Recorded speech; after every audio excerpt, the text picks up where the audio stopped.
Assalamu alaikum viewers and welcome back to my channel Study Law with Bushra.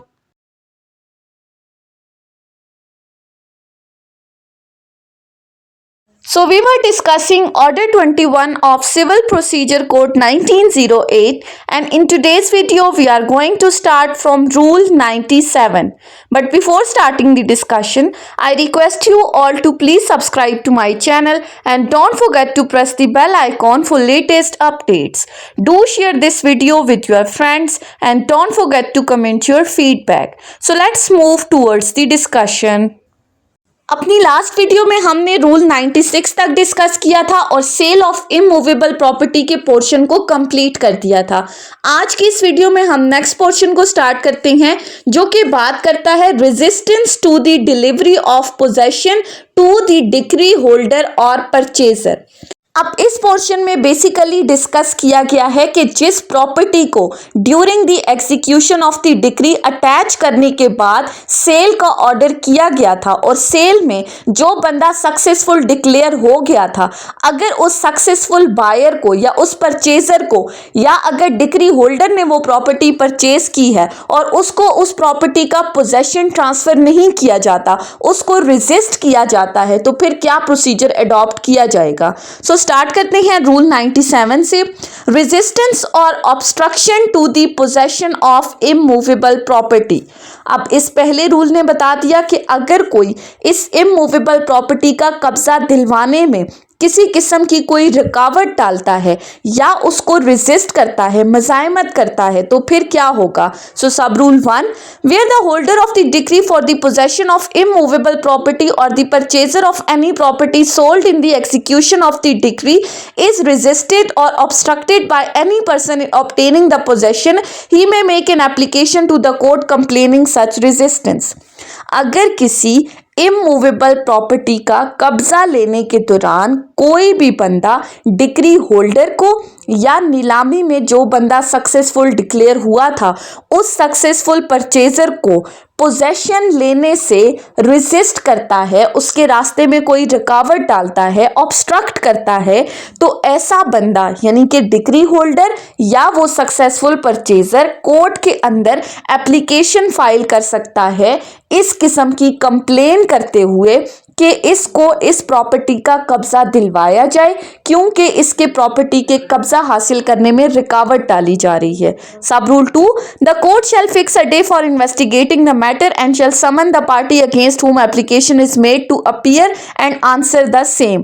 फिर court क्या करेगी, जैसे ही उसको एप्लीकेशन मिलेगी वो इस पूरे मामले की इंक्वायरी करेगी, इसको इन्वेस्टिगेट करेगी और फिर जिस बंदे के अगेंस्ट एप्लीकेशन दी गई है उसको कोर्ट में समन करेगी और उससे क्वेश्चनिंग करेगी, उससे पूछा जाएगा कि क्यों वो प्रॉपर्टी का कब्जा दिलवाने में मज़ाहमत कर रहा है। नेक्स्ट है रूल 98। रूल 98 बात करता है रेजिस्टेंस और obstruction by the judgment debtor. अब इस रूल में कहा गया है कि अगर ये ऑब्स्ट्रक्शन या ये रेजिस्टेंस डिक्री होल्डर की तरफ से की जा रही है तो फिर कोर्ट क्या करेगी। So where the court is satisfied that the resistance और obstruction was occasion without any just cause by the judgment debtor or by some other person at his instigation, it shall direct the applicant to be put into the possession of property, and where the applicant is still resisted the court may at the instance of applicant order the judgment debtor or any person acting at his instigation to be detained in a prison for a term which may extend to 30 days। इसमें कहा गया है कि अगर court इस नतीजे पर पहुंचती है कि ये जो ऑब्स्ट्रक्शन या ये जो रेजिस्टेंस की जा रही थी ये खुद जजमेंट डेटर की जानिब से की जा रही है, वो प्रॉपर्टी के कब्जा देने में रुकावट डाल रहा है या उसके कहने पर किसी और बंदे ने ये रुकावट डाली है या इसको रेजिस्ट किया है, तो फिर कोर्ट पहली बात या तो डिग्री होल्डर को खुद वो पोजेशन दिलवाएगी और अगर फिर भी रेजिस्टेंस की जा रही हो, रुकावट डाली जा रही हो, तो फिर कोर्ट इस जजमेंट डेटर को या जो बंदा इसकी इंस्टिगेशन पे उसको कब्जा लेने में रुकावट डाल रहा था, इन दोनों को 30 दिन के लिए जेल में भेजने का हुक्म भी दे सकती है। सो रूल 98 ने क्लियरली बता दिया, जब जजमेंट डेटर की तरफ से रेजिस्टेंस होगी तो कोर्ट उसको देन एंड देयर प्रिजन भेजने का ऑर्डर करेगी। नेक्स्ट है रूल 99, रेजिस्टेंस और ऑब्स्ट्रक्शन बाय अ बोनाफाइड क्लेमेंट। अब अगर कोई बंदा बोनाफाइडली आके क्लेम करता है, उसकी नीयत साफ है, गुड इंटेंशन के साथ आ रहा है और वो रेजिस्ट कर रहा है, तो फिर क्या होगा? So where the court is satisfied that the resistance और obstruction was occasioned by any person other than judgment debtor claiming in good faith to be in possession of property on his own account or on account of some person other than the judgment debtor, the court shall make an order dismissing the application. इस rule में कहा गया है कि जहां पर court को ये लगे कि जो बंदा रेजिस्टेंस कर रहा है या जो रुकावट डाल रहा है वो जजमेंट डेटर नहीं है और वो कोई ऐसा बंदा है जिसका इस प्रॉपर्टी के ऊपर कोई बोनाफाइड इंटरेस्ट है, कोई बोनाफाइड राइट है, वो अपने लिए या किसी और के हक में इस प्रॉपर्टी की पोजेशन अपने पास रखे हुए है, तो फिर कोर्ट डिक्री होल्डर की तरफ से दी जाने वाली एप्लीकेशन को डिसमिस कर देगा, क्योंकि वो बंदा लीगली इंटाइटल था, उसकी प्रॉपर्टी के ऊपर कोई राइट था, तो उसको आप इलीगल कंसिडर नहीं कर सकते। सो रूल 99 ने क्या कह दिया, जहां पर आके कोई बंदा बोनाफाइडली क्लेम करेगा, गुड इंटेंशन के साथ आएगा, तो फिर कोर्ट जजमेंट डेटर की तरफ से ऐसी एप्लीकेशन को खारिज करते हुए उस बंदे को प्रॉपर्टी का कब्जा उसके पास ही रहने देगा। नेक्स्ट है rule 100, dispossession by decree holder और परचेजर। अब यहां पर कहा जा रहा है कि डिक्री होल्डर या उस सक्सेसफुल परचेजर की तरफ से किसी को बेदखल किया जाना। अब इसका क्या मतलब है? So sub rule 1, where any person other than the judgment debtor is dispossessed of immovable property by the holder of the decree for the possession of such property or where the property has been sold in execution of the decree by purchaser, he may make an application to the court complaining of such dispossession. अब इस rule में कहा गया है कि अगर decree holder या वो बंदा जो नीलामी के दौरान सक्सेसफुल डिक्लेयर हुआ था, वो सक्सेसफुल परचेजर किसी ऐसे बंदे को उस प्रॉपर्टी से बेदखल करे जो कि जजमेंट डेटर नहीं है, यानी कि उसकी जगह कोई और बंदा है जो कि उस प्रॉपर्टी का कब्जा लिए हुए था, और अगर डिक्री होल्डर की तरफ से इस बंदे को डिस्पोजेस कर दिया जाता है तो ये बंदा कोर्ट में एप्लीकेशन दे सकता है, कोर्ट को बता सकता है कि मुझे बिला वजह इस प्रॉपर्टी से डिस्पोजेस किया जा रहा है। फिर कोर्ट क्या करेगी? The court shall fix a day for investigating the matter and shall summon the party against whom application is made to appear and answer the same.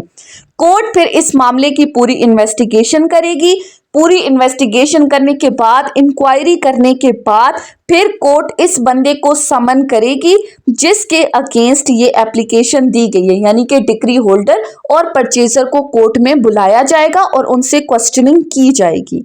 Next है rule 101, bona fide claimant to be restored to the possession. अब इसमें कहा गया है कि जो good intention के साथ जो बंदा क्लेम कर रहा है उसको प्रॉपर्टी का कब्जा कैसे रिस्टोर करवाया जाएगा। So where the court is satisfied that the applicant was in possession of property on his own account or on account of some person other than the judgment debtor, it shall direct that the applicant be put into the possession of property.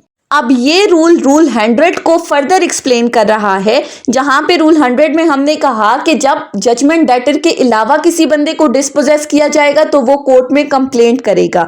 ये rule कहता है कि जैसे ही court ये समझे, इस नतीजे पर पहुंचे कि इस एप्लीकेंट ने अपने फेवर में या किसी और के फेवर में बोनाफाइडली उस प्रॉपर्टी की पोजेशन ली हुई थी, तो कोर्ट इस बंदे को इसकी पोजेशन को रिस्टोर करेगा, यानी कि प्रॉपर्टी का कब्जा इसको वापस दिलवाएगा।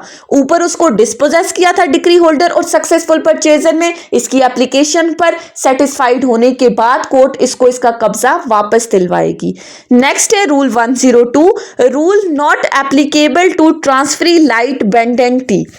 अब इस रूल में कहा गया है कि अगर ड्यूरिंग दी सूट कोई प्रॉपर्टी ट्रांसफर की गई है तो उसमें क्या होगा। So nothing in rule 99 and 101 shall apply to the resistance or obstruction in execution of the decree for possession of immovable property by a person to whom the judgment debtor has transferred the property after the institution of the suit।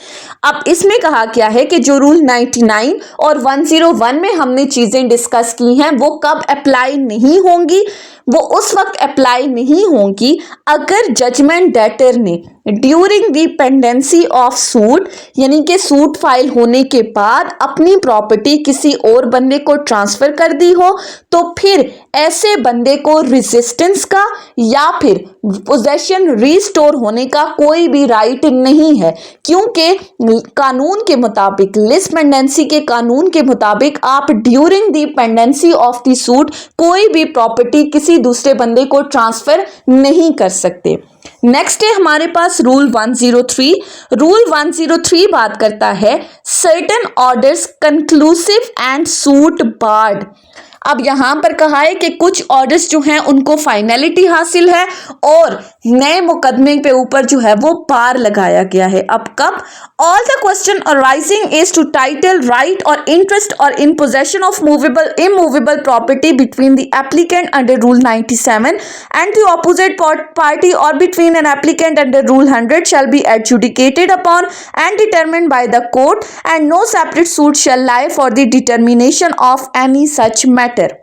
इस rule में कहा गया है कि इन rules के तहत जो अभी हमने डिस्कस किए हैं वो तमाम क्वेश्चंस जो अराइज होते हैं किसी प्रॉपर्टी की पोजेशन से रिलेटेड, किसी प्रॉपर्टी के टाइटल या ऑनरशिप से रिलेटेड, या किसी की प्रॉपर्टी के ऊपर आपका कोई राइट या आपका कोई बेनिफिट उस प्रॉपर्टी से अराइज हो रहा है, सो इन तमाम के मुतालिक जितने भी क्वेश्चंस हैं वो during the execution executing court he decide करेगी। कोई भी पार्टी इन क्वेश्चन से रिलेटेड अलहदा कोई भी सिविल सूट फाइल नहीं कर सकती। इस रूल के तहत सिविल सूट के ऊपर जो है वो बार लगाया गया है, यानी कि जितने भी क्वेश्चंस होंगे वो इसी एग्जीक्यूटिंग कोर्ट की तरफ से डिसाइड किए जाएंगे। During the execution of the decree separate suit file करने की इजाजत नहीं है। सो ये थी हमारी आज की डिस्कशन रूल 97 से रूल 103 तक, और इसी के साथ जो हमारा ऑर्डर 21 CPC है वो कंप्लीट हो चुका है। हमने पूरे 103 ऑर्डर्स को डिटेल में 1 बाय 1 हर वीडियो में डिस्कस किया है। So that's all for today's lecture. I hope कि आपको ये लेक्चर समझ में आया होगा। अगर आपने इस वीडियो को अटेंटिवली सुना है तो अगर आपको ये वीडियो अच्छी लगी है तो इस वीडियो को लाइक करें, कमेंट करें और चैनल को जरूर सब्सक्राइब करें। Thank you so much for watching this video. Till then, अल्लाह हाफिज।